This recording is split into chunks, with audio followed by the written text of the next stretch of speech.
Tony,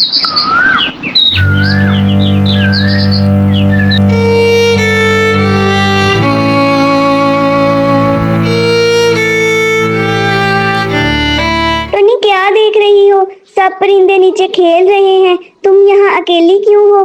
लाली, मुझे एक आवाज सुनाई दी है, बहुत धीमी सी, जैसे कोई दुख भरी धुन। मुझे लगता है वो इस जंगल के सबसे पुराने और घने हिस्से से आ रही है, जहाँ वो गधे की पुरानी झोपड़ी है। गधे की झोपड़ी? ओहो टोनी, वहाँ कोई नहीं जाता। वो गधा तो कभी किसी से बात नहीं करता। लोग कहते हैं वो बड़ा अजीब है। कोको कोको, वो बूढ़ा गधा, वो तो हमेशा अकेला रहता है। सुना है उसकी झोपड़ी में जादुई चीजें हैं। शायद कोई खजाना हो जो इतना अकेला रहता है। वो जरूर कुछ छुपा रहा होगा।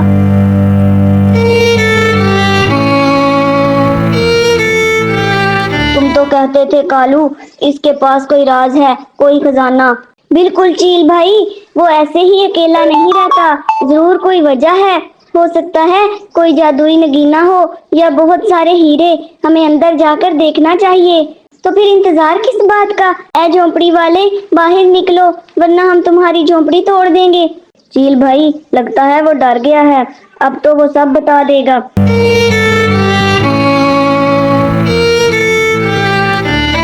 चील, कालू कौवा, ये क्या कर रही हो? किसी की झोपड़ी में जबरदस्ती दाखिल होना अच्छी बात नहीं है। तुम बीच में मत आओ चिड़िया, ये हमारा मामला है। हम तो बस अपना हिस्सा लेने आए हैं। सुना है इसके पास बहुत कुछ है। झोपड़ी के अंदर जाते हैं। अंदर का मंजर देखकर वो हैरान रह जाते हैं। झोपड़ी के एक कोने में एक बुजुर्ग गधा लेटा है, जो बहुत कमजोर और बीमार नजर आ रहा है। उसकी आंखों से आंसू बह रहे हैं। झोपड़ी में कोई खजाना नहीं, सिर्फ कुछ पुराने बर्तन और बिस्तर है। शाका चील और कालू कौवा भी दरवाजे पर खड़े उन्हें देख रहे हैं। टोनी चिड़िया हमदर्दी से पूछती है, गधा चाचा, आप ठीक हैं? आप क्यों रो रहे हैं? बुजुर्ग गधा कमजोर आवाज में बोलता है, प्यारी चिड़िया, मैं ठीक नहीं हूँ, मैं बहुत बीमार हूँ। मेरे जिस्म में दर्द है और कोई मेरा ख्याल रखने वाला नहीं है। मैं अकेला हूँ, बहुत अकेला। उसकी आवाज में बहुत दर्द और तन्हाई होती है।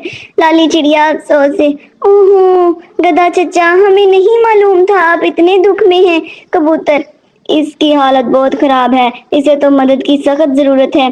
कालू कौवा और शाका चील एक दूसरे को देखते हैं। उनके चेहरे पर लालच की जगह शर्मिंदगी आ जाती है। शाका चील आहिस्ता से बोलती है, ये तो बीमार है, यहाँ तो कोई खजाना नहीं है। कालू कौवा शर्मिंदगी से सर झुकाए हुए बोलता है, हमने इसे गलत समझा, ये तो बहुत तकलीफ में है।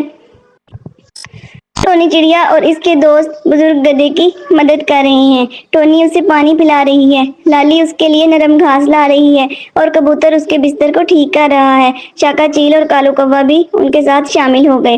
वो झोपड़ी की सफाई में मदद कर रहे हैं। टोनी चिड़िया प्यार से, गधा चचा, आप परेशान ना हो, अब हम सब आपके साथ हैं, हम आपका ख्याल रखेंगे। बुजुर्ग गधा बोला, तुम कितनी अच्छी हो प्यारी चिड़िया, तुमने मुझे उम्मीद दी। मैंने सारी उम्र मेहनत की, सबके लिए काम किया, मगर आखिर में मैं अकेला रह गया। मेरा कोई खजाना नहीं था सिवाय मेरी नेक तमन्नाओं के, लेकिन आज तुम सबने मिलकर मुझे जो मोहब्बत और साथ दिया है, ये किसी भी खजाने से कम नहीं है। गधे की झोपड़ी अब साफ सुथरी और रोशन है। बुजुर्ग गधा पहले से काफी बेहतर नजर आ रहा है। वो मुस्कुरा रहा है। टोनी, लाली, कबूतर, शाका और कालू सब उसके पास बैठे हैं। जंगल में अमन और खुशी का माहौल है। टोनी चिड़िया खुशी से बोली, गधा चचा, आप ठीक हो गए, मुझे बहुत खुशी है। लाली चिड़िया, अब आप अकेले नहीं हैं, हम सब आपके दोस्त हैं। शाका चील जोर से, हाँ, और अगर आपको कोई परेशान नहीं करेगा, आज के बाद कोई भी आपको तंग नहीं करेगा, मैं आपकी हिफाजत करूंगा। कालू कौवा माफी मांगते हुए, गधा चचा, मैं आइंदा कभी किसी को गलत नहीं समझूंगा और ना कभी लालच करूंगा। कबूतर, हम सब मिलकर अच्छे काम करेंगे तो सबको खुशी ही मिलेगी। बुजुर्ग गधा सबको प्यार से देखते हुए, मेरे प्यारे बच्चों, तुमने मुझे ना सिर्फ सेहत दी बल्कि मुझे जीने की नई वजह भी बता दी। मुझे जो दर्द था वो तन्हाई का दर्द था, बीमारी का नहीं। तुम सबके आने से वो दर्द खत्म हो गया है। پرسکون لہجہ ہوتا ہے سب کا، اور یوں جنگل میں ایک انمول راز کھل گیا۔ یہ راز کسی خزانے کا نہیں تھا، بلکہ محبت، ہمدردی اور ایک دوسرے کے لیے دل میں جگہ بنانے کا تھا۔ ٹونی چڑیا اور اس کے دوستوں نے ثابت کیا کہ سب سے بڑا انعام دوسروں کے دکھ کو بانٹنا اور ان کے چہرے پر مسکراہٹ لانا ہے۔ یہی حقیقی خوشی ہے، اور یہی زندگی کا سب سے انمول خزانہ ہے۔ اخلاقی سبق: یہ کہانی ہمیں سکھاتی ہے کہ ہمیشہ دوسروں کے ساتھ ہمدردی اور شفقت سے پیش آنا چاہیے۔